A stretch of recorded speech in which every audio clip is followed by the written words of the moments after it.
Jean Faure, les portes du troisième millénaire, les astres, les prophéties et la fin de l'histoire. Reprise de la lecture du troisième chapitre, les portes du Verseau, l'homme devant le ciel. Reprise de la lecture à la page 109. Après avoir relevé les dissonances répétitives de cette période entre Mars, Jupiter, Saturne, Uranus et Neptune, Charles Ridoux remarque que la France est affectée en cet automne 1993 par les phases du carré descendant du cycle Jupiter-Neptune et que la conjonction Uranus-Neptune se fait en opposition avec la Lune du thème de la Ve République à 21 degrés du Cancer et en maison 4. Citation. Faut-il voir là l'indice d'une conjoncture défavorable au peuple et au patrimoine national? Durant la décennie en cours, les années 1993-1994, nous apparaissent devoir être les plus chargées. Elles constituent comme une deuxième vague de perturbations après celle des années 1989-1991, sans doute avec une intensité plus forte encore. 4 parmi les 10 cycles des planètes lentes seront à ce moment-là en carré. Le carré Jupiter-Neptune est significateur de tensions explosives, pouvant se manifester sous la triple forme de guerre, de révolution et de crise économique. Le carré Jupiter-Saturne concerne l'Europe. Il est frappant de constater qu'elle est toujours divisée en deux. À l'ouest, une Europe de plus en plus dominée par les technocraties sans âme de Bruxelles. À l'est, une Europe déchirée par des conflits entre petites nations, soigneusement entretenus par les communistes afin de revenir au pouvoir. Entre parenthèses, en Arménie, en Géorgie, en Roumanie, en Ukraine, aussi bien qu'en Yougoslavie. Et en but à l'impérialisme économique des États-Unis. Fin de citation. Maintenant, notre ami pose pour nous les questions essentielles, montre dans quelle phase de l'Apocalypse nous sommes entrés, et ouvre en fait le champ des prophéties, comme je m'efforce de le faire moi-même depuis 40 ans. Citation. Comment qualifier le temps dans lequel nous sommes entrés? Un temps en quelque sorte innommable. Nous savons qu'après la bête de la mer doit venir la bête de la terre, qui prend sa relève. Nous savons qu'après l'Antéchrist Légion, qui s'incarna dans le communisme, doit venir l'Antéchrist homme, dont Hitler fut la dernière préfigure. Mais qu'y a-t-il exactement entre deux? Depuis la chute du mur de Berlin le 9 novembre 1989, tous les médias occidentaux cherchent à faire passer l'idée que le communisme est mort de sa belle mort. Et pourtant, il demeure beaucoup de zones d'ombre. En premier lieu, ceux qui font l'opinion en Occident semblent oublier qu'il existe un pays de plus d'1 milliard d'habitants, la Chine, où les communistes sont toujours bien accrochés au pouvoir.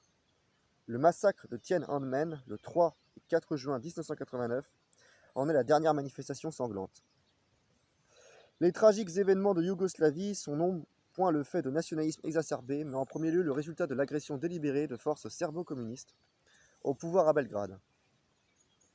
Enfin, en Russie, même et dans nombre de pays naguère satellisés par l'URSS, l'appareil communiste, qui s'est tassé et replié face à la tempête mais n'a pas été éradiqué, relève la tête. Une chose est, dans les temps actuels, particulièrement frappante.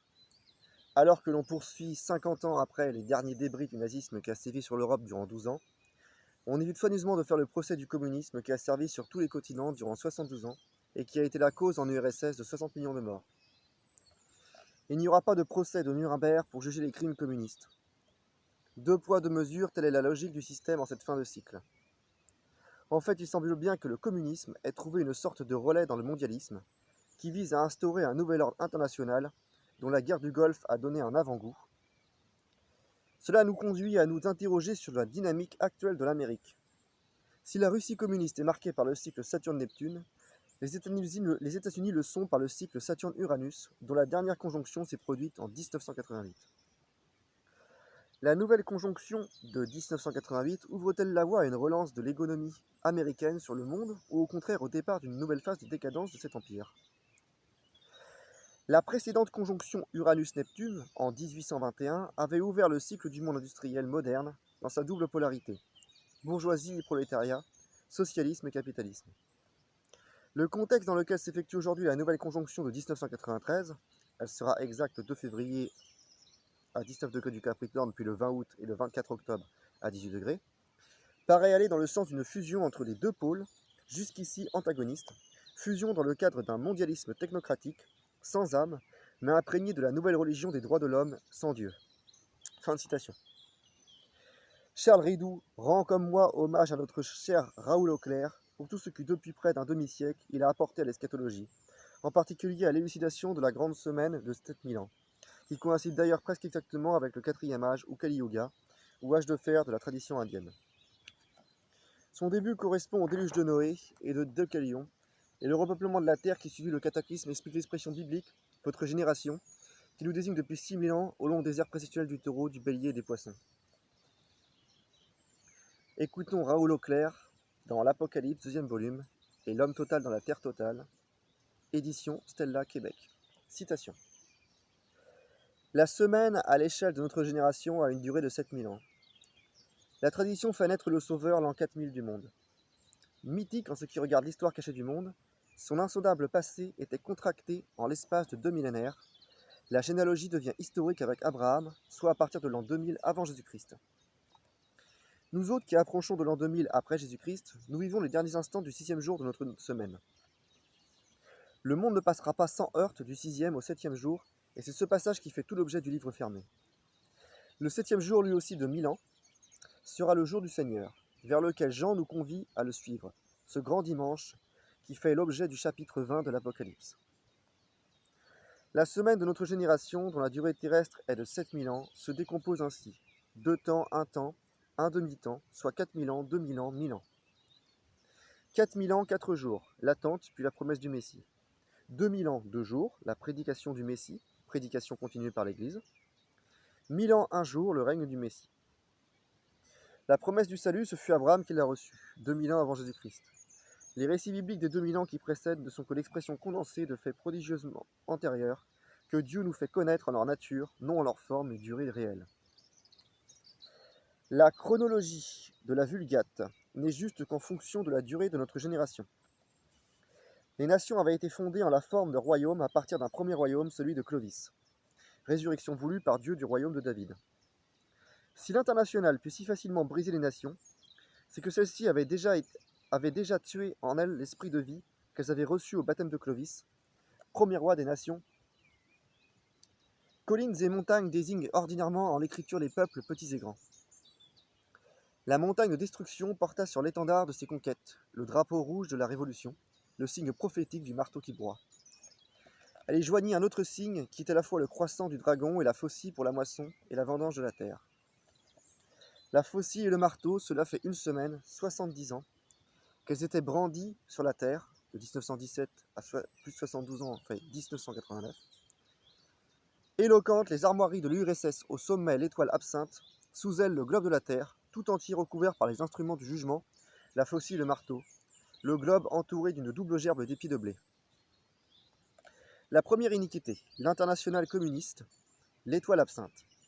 La deuxième iniquité, le nazisme, se dressèrent face à face les deux ennemis irréconciliables, mais solidaires dans le seul mystère d'iniquité. La bête de la mer et la prostituée de Babylone. Deux sortes de Babylone. L'une est le nord marxiste, l'autre est l'occident laxiste.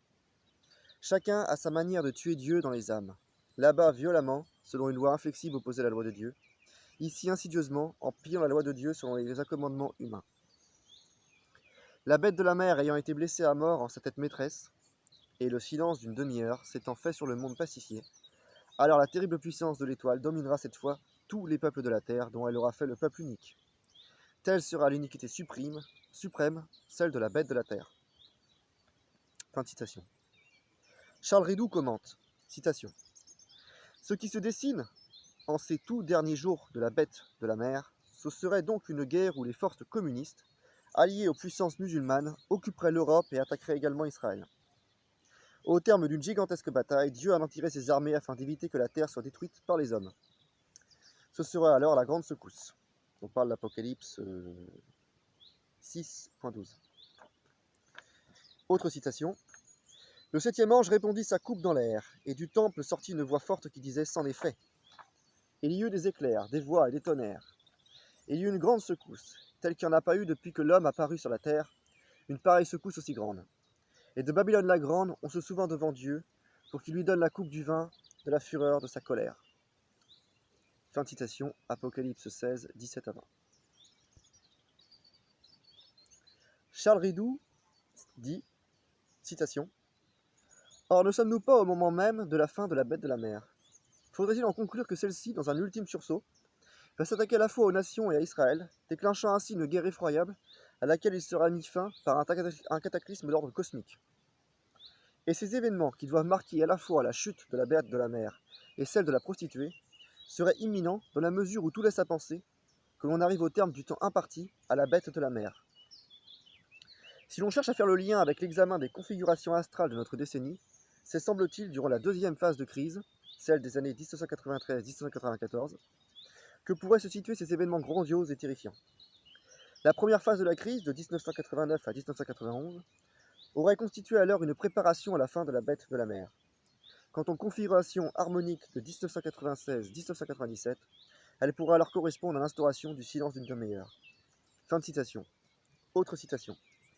Et je vis lorsque l'agneau ouvrit le sixième sceau, il y eut une grande secousse. Et le ciel se retira comme un livre qu'on roule, et toute montagne et île furent ôtées de leur place. Apocalypse 6, 21, 14. Raoul Auclair dit, citation, « Si l'on considère l'hypothèse d'un basculement du globe terrestre sur son axe, il s'ensuivrait que les constellations n'occuperaient plus l'angle sous lequel on les observait des divers lieux de la Terre. La femme à la sellette nous prévint, les saisons seront changées. Il faut pour un tel changement que change l'orientation du globe terrestre. Ce temps-là n'est pas encore venu, mais on peut en craindre l'imminence. » Fin de citation. Charles Ridoux dit, citation, « La grande secousse, quelques rencontres cosmiques renouvelant ainsi les cataclysmes, dont au temps de l'Exode, fut si rudement frappé le monde entier. » La grande secousse, quelques rencontres cosmiques renouvelant ainsi les cataclysmes, dont au temps de l'Exode, fut si rudement frappé le monde entier. D'immenses cataclysmes, dont certains se révèlent fort récents, ont eu lieu en des temps à peine préhistoriques, voire historiques, et ils ont changé maintes fois le visage du monde. Les pôles ont basculé, les océans se sont déversés, les volcans ont craché, la terre fut secouée de spasmes et de jeunes montagnes ont surgi. C'est à une rude descente dans le gouffre de la fin du cycle que nous sommes maintenant conviés.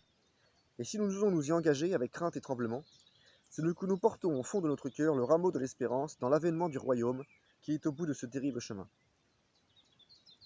Il ne s'agit point là de confuses et fumeuses supputations, mais d'une lecture très serrée de tout un ensemble de textes bibliques qui forment un réseau parfaitement cohérent, les textes s'éclairant les uns les autres, pourvu qu'on veuille bien respecter l'admirable précision des termes employés et ne pas vouloir corriger le Saint-Esprit lorsqu'on a peine à comprendre un passage. Il faut bien comprendre la nature et la fonction de la prophétie dans les Écritures. La prophétie est un don divin, une lumière qui est donnée à ceux qui ont des yeux pour voir et des oreilles pour entendre, afin que dans les tribulations de l'histoire, ils ne désespèrent pas, et qu'ils sachent lire comme la main de Dieu œuvre à travers les actions des hommes, fussent-elles en apparence les plus contraires aux lois divines. La prophétie n'est pas donnée indistinctement pour toutes les générations, mais elle est destinée à ceux qui vivront au temps où elle se réalisera. Car le propre de la prophétie est de se réaliser en histoire, et le plus grand paradoxe de notre temps, si fertile en miracles, pour reprendre l'expression de Racine, est peut-être que notre aveuglement nous empêche de voir que l'histoire est la réalisation de la prophétie. Et nous vivons les temps apocalyptiques, ces temps en quelque sorte hors du temps, comme des temps d'une parfaite banalité. La prophétie est formulée au début du cycle qu'elle concerne, dans des termes tels qu'ils apparaissent obscurs aux générations successives, jusqu'au moment où le livre jusque-là scellé peut être ouvert car les temps sont venus, et alors la prophétie, se réalisant en histoire, l'exagèse en devient possible et les confuses paroles prennent une signification éclatante pour qui veut bien les entendre.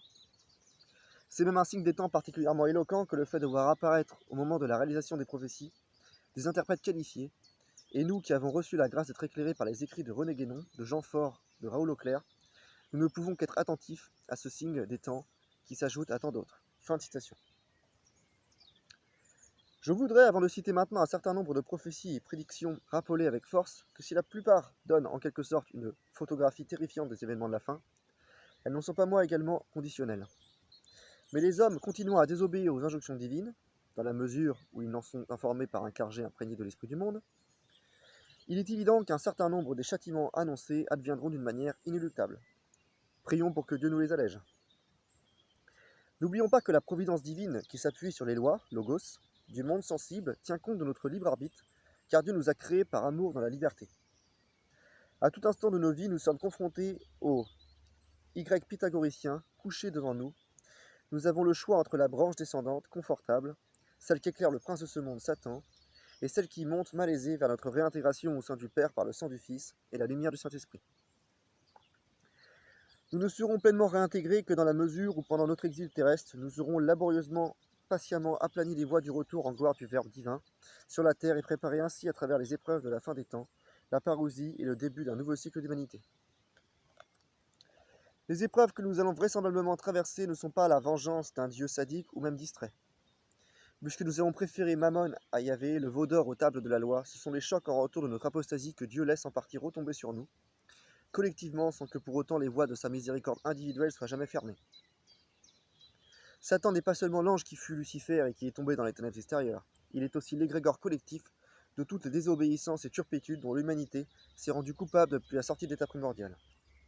Et si Dieu lui laisse pour un temps le champ libre, allant jusqu'à la nommer par la bouche de Jésus le prince de ce monde, c'est pour que, par l'exacerbation finie de son pouvoir, il soit l'agent de la destruction terrestre nécessaire à l'instauration sur Terre d'une humanité rénovée.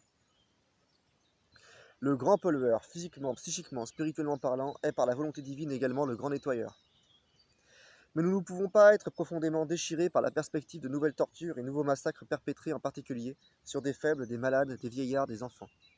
Comme le firent entre beaucoup d'autres les Turcs pendant 400 ans en Grèce et au début de ce siècle en Arménie, les Jacobins en Vendée il y a 2 siècles, les Yankees sur les peaux rouges, les nazis dans leur camp et les bolcheviks dans leur goulag. La férocité des bipèdes, prétendument homo sapiens, est pour un esprit méditatif de tous les mystères le plus insondable et le plus douloureux, et ne peut recevoir un début d'explication que par l'infestation de la psyché humaine, par l'esprit du mensonge, de la haine et de la destruction. Je me permets de renvoyer au chapitre 5 de mon cycle de l'humanité adamique, intitulé « La chute originelle et le mystère du mal ».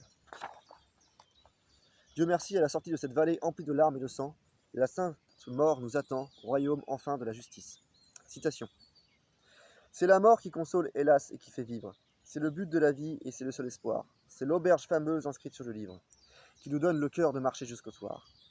Baudelaire, La mort des pauvres. Fin de citation. Un enseignement de l'Église des origines indique que la fin des temps ne peut intervenir avant que le nombre des martyrs sur la terre inscrits sur le livre du ciel n'ait atteint sa plénitude. Apocalypse 8, 4, citation. Et j'entendis le nombre de ceux qui étaient marqués, 144 000 de toutes les tribus d'Israël. Fin de citation. C'est-à-dire toutes les nations de la terre. 3 x 4, 2, 3 égale 100, bref, 144. Mal écrit.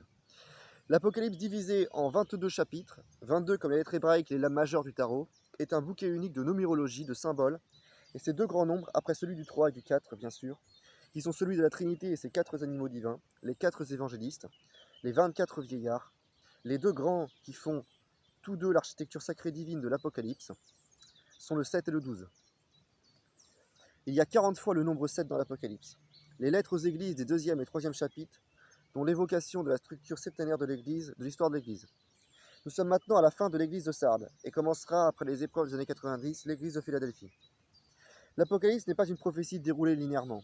C'est une contemplation de l'éternel présent dans laquelle se trouve bien sûr la clé de la fin des temps, à travers des évocations du monde des premiers siècles.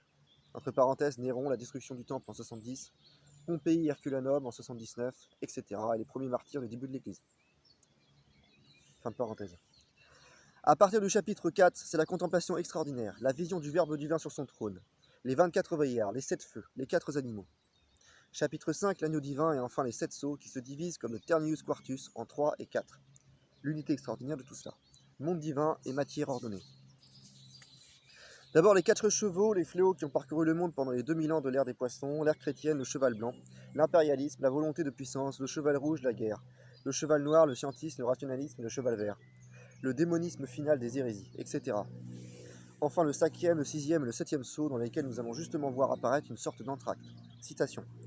Lorsque l'agneau ouvrit le 5e sceau, je vis sous l'autel les âmes de ceux qui avaient été égorgés à cause de la parole de Dieu. Fin de citation. Quelle actualité quand on pense aux persécutions religieuses de ce XXe siècle. Citation. Et du témoignage qu'ils avaient donné, et qu'ils crièrent d'une voix forte, et jusqu'à quand, maître saint et véridique, ne juges-tu pas, ne venges-tu pas notre sang, en le redemandant à ceux qui habitent la terre. Et il leur fut donné à chacun une robe blanche, il leur fut dit de se tenir en repos encore un peu de temps, jusqu'à ce que fussent au complet leurs compagnons d'esclavage et leurs frères, qui vont être tués tout comme eux. Fin de citation. Donc, avant le nombre des élus, il y a le nombre des victimes. Autrement dit, la coupe, comme dit Marie, est presque pleine, mais pas encore tout à fait. Car si elle l'était, déjà le 6e et le 7e sceau seraient, le 6e sceau et le jour de Yahvé, déjà déclenchés. Nous en sommes déjà aux prémices, de même que nous n'avons pas encore connu l'antéchrist homme, nous n'avons encore connu que les antéchrists légions, bien sûr chaque fois dirigés par un Staline, un Hitler, etc., tout au long de l'histoire. Et les temps s'accélèrent. Nous trouvons, comme Marie à la sellette à Fatima, que la coupe est en effet pleine. En même temps, elle dit « Je retiens le bras de mon fils ». Jusqu'à quand ?